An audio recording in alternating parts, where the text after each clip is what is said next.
Ah.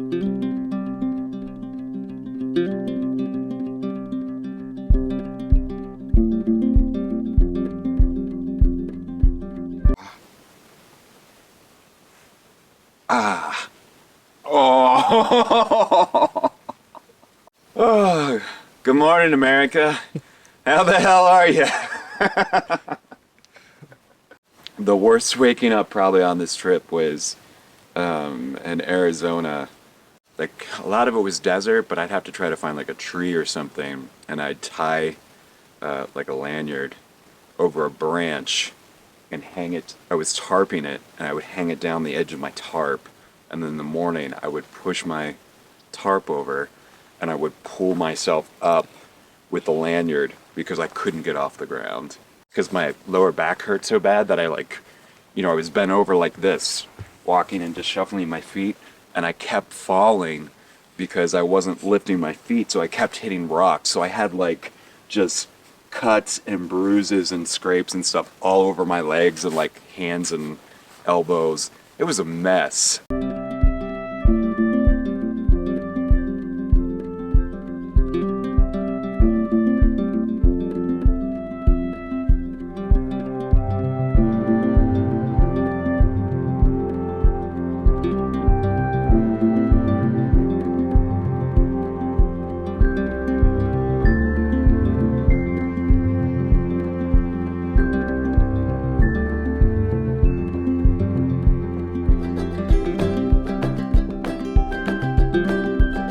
Directly at 12 o'clock here is Mount Washington. 10 o'clock is Middle Sister and North Sister, and we can see Broken Top not very well through the trees. We have some haze today. Over here, of course, is the old Cascades. It's a volcanic range. And then directly in front of us is Hoodoo. And if you look closely enough, you're gonna see ski runs because it's a ski resort. And Flat Top Mountain beside it. Why do they call it Flat Top? I'm not exactly sure. I think it's like a kickback to like 80s hip hop. Kid and Play. I think Kid and Play skied there once.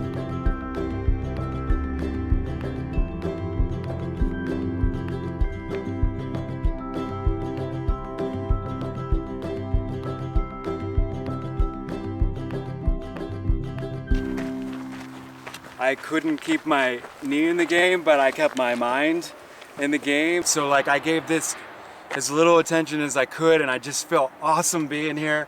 And I'm like so freaking excited to get into Mount Washington Wilderness and the Three Sisters Wilderness and get home.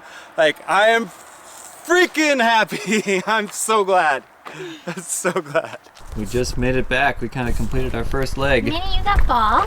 And we just got back to the road. Amy met us here. She followed Rue in with the gimbal. Now Rue has a package that we got to go pick up, a resupply box, and that's kind of as far as our plans go.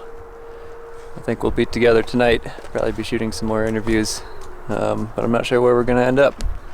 I went into pretty extreme isolation during the heaviest parts of the pandemic, and by the time I got to Michigan, the things were opening back up. They were closed down again, but they were opening up for a time being. And I called the folks at the conference and I said, "Can you find some trail angels or something like, you know?" I just need. And I was like, I don't need a shower. I don't need laundry. I mean, I need these things. Well, whatever. Yeah. I don't need shower. I don't need laundry. I don't need a warm bed to sleep in. You know, I don't need a place to stay. Those are all bonus. I just need to look into another human being's eye. It's not physical, it's psychological. And also like the thing of the psychological piece is seeing someone and then seeing them the next day. Because if I went into resupply, I would see people, But, maybe I yeah. would talk with someone, but the next day they're They're gone, yeah. and most of those people have faded from my memory. You know, I don't remember. So it was like there was something very special about seeing another human being, looking in their eyes, and then the next day, like seeing the same human being in those same eyes, and maybe it was security, That's really interesting. but psychologically, that's. And they didn't think I was crazy because they knew what I was going through. Well, so.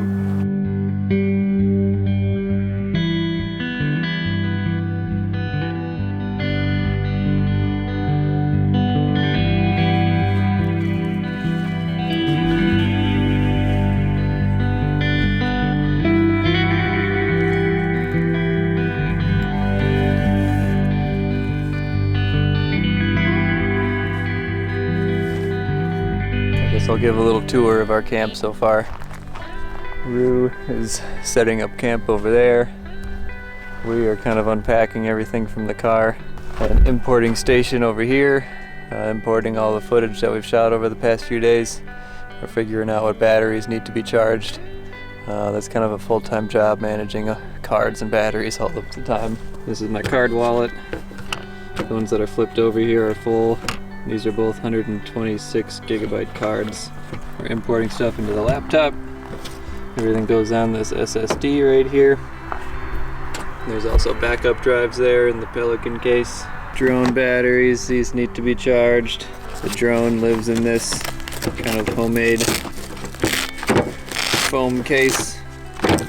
So while we were hiking, I had a lavalier mic on Rue, so when those are on all day, you're going through a lot of AA batteries, so that just means even more weight to carry. If you haven't noticed by now, Rue is a talker and he's good at telling stories. So while we were hiking, he was just telling stories pretty much the whole time. So I was recording a lot of those stories onto the recorder here. As far as our car camping setup, that rooftop carrier is essential for this little car. Amy likes to sleep in the car, so she has a pretty thick foam pad in there. I have found out through my road tripping that a big water jug is absolutely essential. I'll be setting up the tent somewhere next to the car. Carry a cooler with us and just a Coleman propane stove. We got both of those things on our last road trip. We found them used on the Facebook marketplace and got them for like 10 bucks, $10 or $15. We always look for public land like national forests to park at and camp at because it's free and there aren't a lot of rules here. We can let the dogs run around and nobody's hassling us usually.